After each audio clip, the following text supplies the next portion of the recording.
Vamos falar agora sobre as formas de contratação. Quais são as formas de contratação mais comuns no nosso mercado? O primeiro deles, e é o meu favorito, é a CLT, ou seja, é o funcionário registrado, aquele colaborador que tem registro em carteira. Por quê? Porque muito embora as outras formas de contratação também tragam ali um nível de exigência do colaborador, a CLT, na cabeça do funcionário, fica muito mais latente ali, ele tem aquela obrigatoriedade muito mais latente junto ao seu negócio, né? E além disso, está tudo documentado, o colaborador tem ali a certa segurança dele do FGTS, das férias, do 13º, enfim. Então, e hoje, se a sua empresa estiver com o enquadramento tributário no Simples, né, no Simples ou no Simples Nacional, o recolhimento que você faz, o investimento que você faz é muito diferente do que algum tempo atrás. Eu já vou falar um pouquinho melhor de CLT, tá bom? Porque antes você tinha a impressão de que o CLT, quando você contratava CLT, você ia dobrar o salário do funcionário, ou seja, aquele salário que você oferecesse, você ia gastar o dobro com os encargos sociais, e isso não é verdade atualmente para as pequenas e médias empresas, ok? Então você tem aí a possibilidade de contratar CLT sem perder dinheiro. Qual outra forma de contratação? Contrato temporário. Então vamos dizer que você tem aí um colaborador uma colaboradora com licença maternidade, por exemplo, ou uma licença doença, enfim, qualquer coisa nesse sentido, você pode também contratar um funcionário temporário, tanto por você mesma ou por alguma empresa de contratação temporária, tá bom? Por uma agência de empregos, enfim. O que mais você tem? Você pode contratar por MEI ou ME, né? Aquele parceiro. E hoje em dia você tem para salão a lei do salão parceiro, e para clínicas, né? Já foi entendido ali, né, em jurisprudência, que as clínicas, centros estéticos também podem utilizar a lei do salão parceiro, tá certo? Ou seja, o modelo de contratação do salão parceiro. Você também tem a modalidade de sublocação da sala, né? Sendo que nessa modalidade a informalidade impera ali, você não tem um contrato, né, de prestação de serviço, ou seja, a pessoa não tem que cumprir o seu horário. Na sublocação é como se a pessoa tivesse uma empresa dentro da tua empresa, tá certo? Você tem a terceirização, que o colaborador, ele é CLT. Eu só tô mencionando as formas para você saber todas as formas existentes hoje aqui no Brasil de contratação, ok?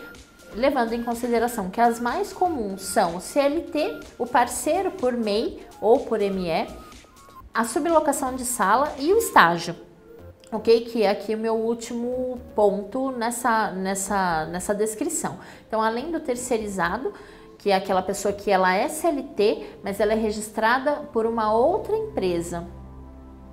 E tem o estagiário, que você pode fazer o contrato tanto a partir da sua própria empresa e pedindo auxílio do seu contador, como você também pode contratar através de intermediários, né, de estágio como CIE ou NUB, por exemplo, tá bom? Mas eu já vou detalhar todas essas formas de contratação. Então vamos lá. O meu método que eu recomendo é o CLT, né? No CLT é necessário que você ofereça um salário fixo, o piso da categoria, tá certo? Aí você vai ter que consultar junto ao seu contador ou ao sindicato, né, responsável por aquela categoria. O vale transporte é obrigatório. Aí a pessoa optando pelo vale transporte desconta dela um percentual, ok?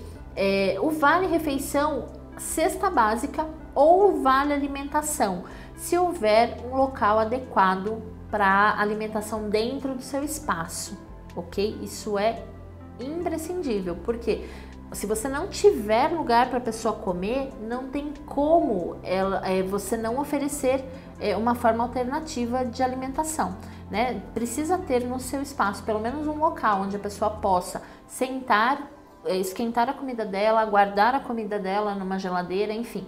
Nesse caso, você pode oferecer, por exemplo, uma cesta básica apenas. Se você tiver um local onde ela possa esquentar a comida dela ali e permanecer, e comer, permanecer ali na 1 hora e meia de almoço que ela tenha, tá bem? Então isso é importante. O recolhimento dos encargos sociais, né? No caso da empresa enquadrada no Simples Nacional, esse encargo vai ser só o FGTS. E aí, o que eu gosto de fazer, tanto na minha empresa, como nas empresas onde eu presto consultoria.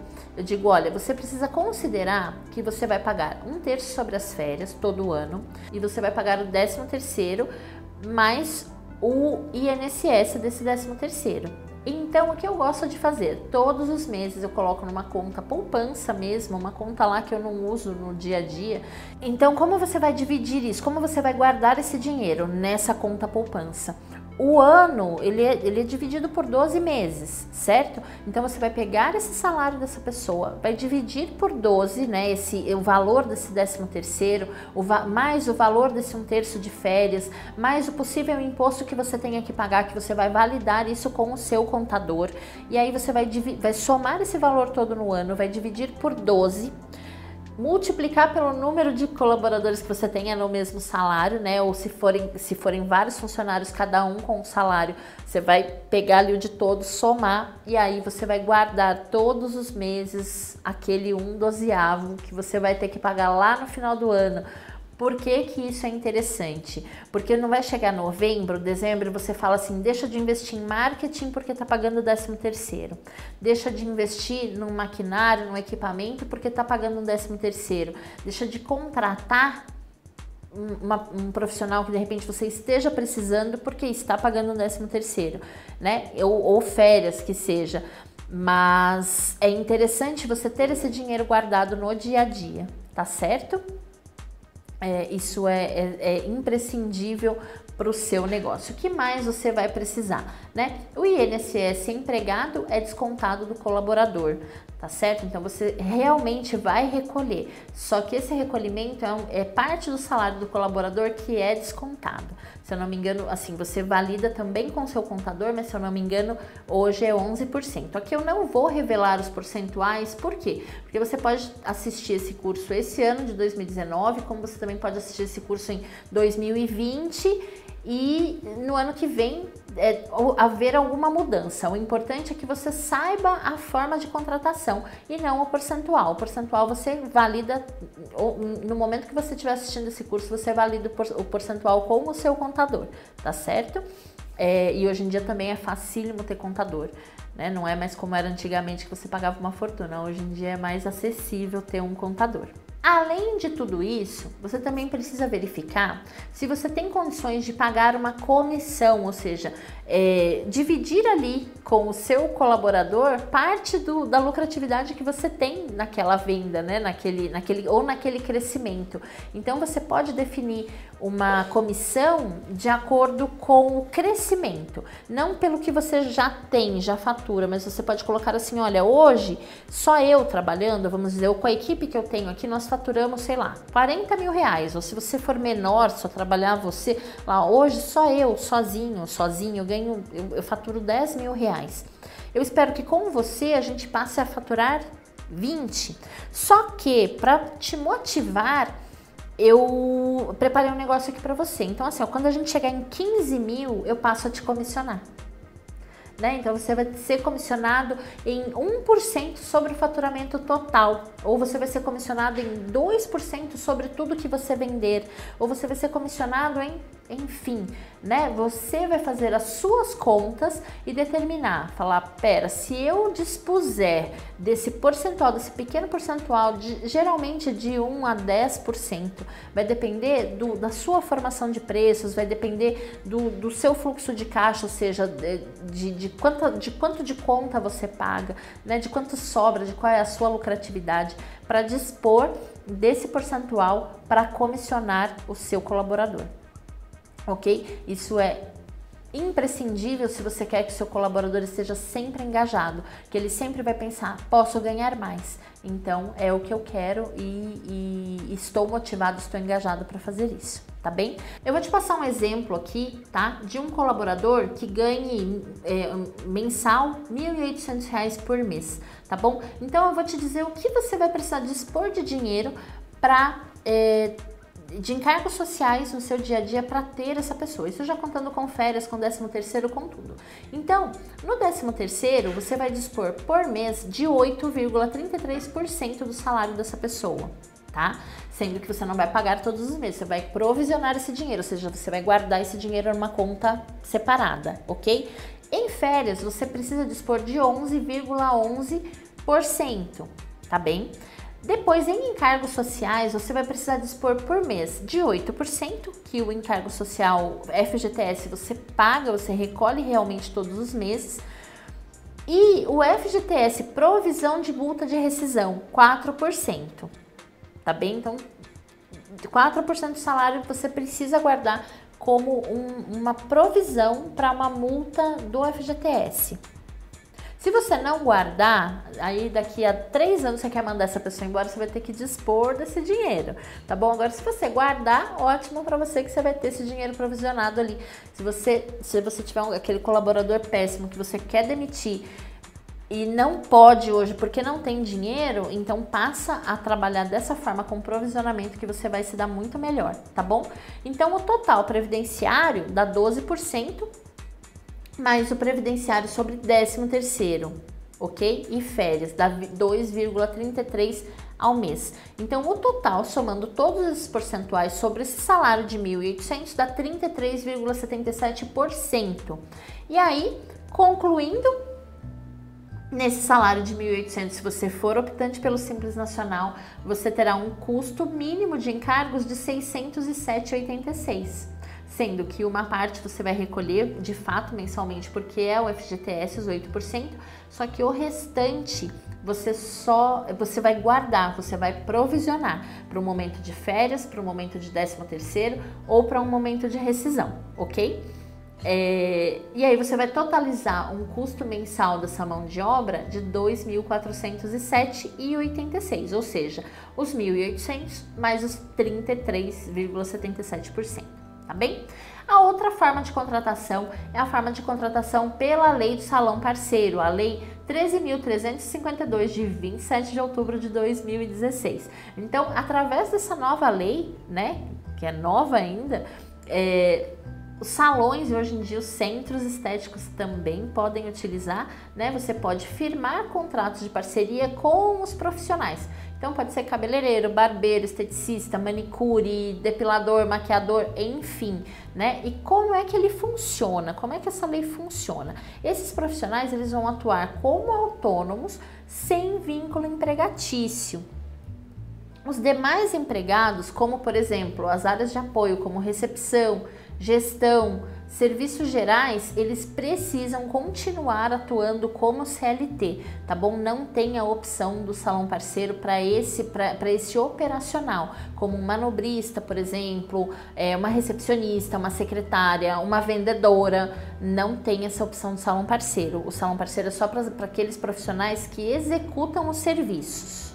Então, essas pessoas de apoio não podem ser contratadas na lei do salão parceiro, ou seja, com emissão de nota fiscal através do MEI, tá certo? Essas pessoas precisam ser contratadas em regime CLT, elas não estão incluídas, esses cargos não estão incluídos na lei do salão parceiro, apenas aqueles cargos técnicos mesmo, as manicures, as esteticistas, enfim, tá? Aí você pode sim utilizar.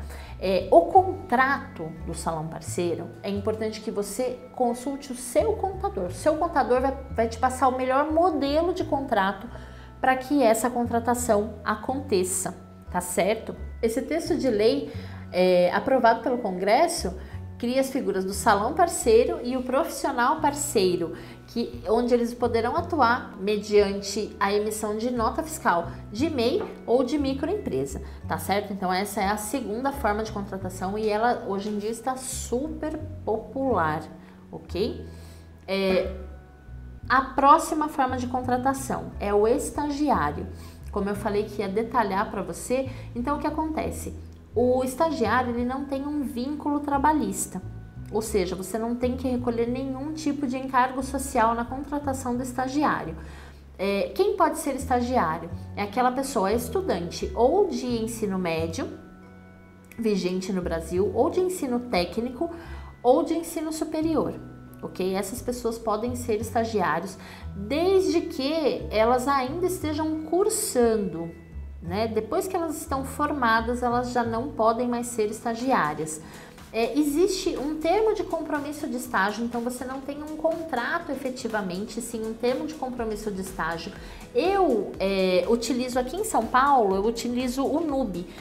No restante do Brasil você tem o CIE e outros intermediários que você vai consultar aí no seu estado, enfim, na sua cidade. Quais são os intermediários para a contratação de estagiário? Aqui em São Paulo eu conto com o NUB, NUBE, nós vamos escrever aqui na tela para você, e o CIE, que nós vamos escrever aqui também para você, tá aqui na tela para você consultar. Mas existem outros intermediários de contratação de estagiário, ok? Que você pode usar tanto intermediário como pode fazer também direto por você, mas peça sempre a orientação do seu contador para que ele redija esse termo de compromisso de estágio para você, tá certo?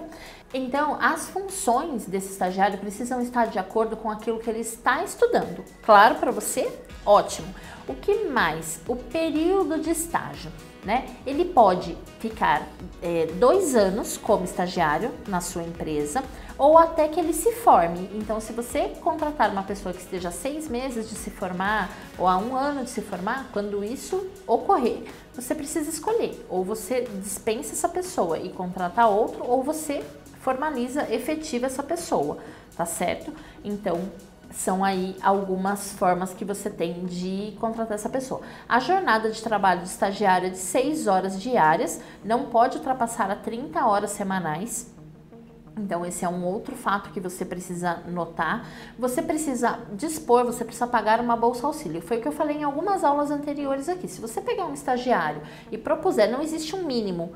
Quer dizer, se você vai pagar uma bolsa auxílio hoje muito abaixo do salário mínimo, muito abaixo do salário mínimo, quer dizer, você vai estar arriscando aí pegar uma pessoa que não tem uma qualidade técnica suficiente, né? Às vezes uma pessoa que se dispõe a ganhar R$300, uma pessoa que se dispõe a ganhar R$400, talvez ela não tenha uma qualidade técnica tão bacana aí para o que você precisa, ok? Então procure pegar, pensa numa bolsa auxílio que seja aí o mais próximo possível, pelo menos do salário mínimo, né? Para que você consiga contratar pessoas que tenham uma qualidade, né? Uma qualidade técnica mesmo, que ela estude em bons colégios ou em boas faculdades, enfim, e que ela tenha uma boa formação, tá certo? Porque se você pagar muito pouquinho, é sua escolha, você pode pagar, na verdade não existe um mínimo para você pagar de bolsa auxílio, mas quanto mais você escolher pagar, melhor a qualidade desses alunos, perfeito? Você precisa, além da bolsa auxílio, pagar um seguro de acidentes pessoais, e além do seguro de acidentes pessoais, não é obrigatório, mas se você pagar o vale transporte desse estagiário, você também vai investir aí em pessoas que tenham uma qualidade melhor. É aquilo, quanto melhor você pagar, melhor será a qualidade das pessoas que você vai contratar, ok? Concluindo, prestando atenção nesses quesitos, por exemplo, as funções do estagiário têm que ser próximas ou tem que fazer sentido com aquilo que ele está estudando, o período de trabalho, a carga horária de trabalho, você não vai ter problemas. E aí, entrevistando bem, como eu te ensinei lá em algumas aulas anteriores, você vai ter profissionais que provavelmente você vai querer efetivar depois, né, quando for o momento, ou seja, ou quando ele se formar, ou quando ele completar 2 anos aí dentro da tua empresa, tá certo? E as contratações ocasionais, ok? Que são os terceirizados, os temporários. Nesses casos, eu prefiro que você sempre consulte o seu contador, porque ele vai te indicar aí a melhor forma de contratar essas pessoas, tá tá certo? Aí de forma que você fique respaldado, né, pela lei e consiga contratar os melhores perfis para o seu espaço, para o seu negócio, tá certo? Então, era isso que eu tinha para te falar a respeito das formas de contratação e eu vejo você na próxima aula.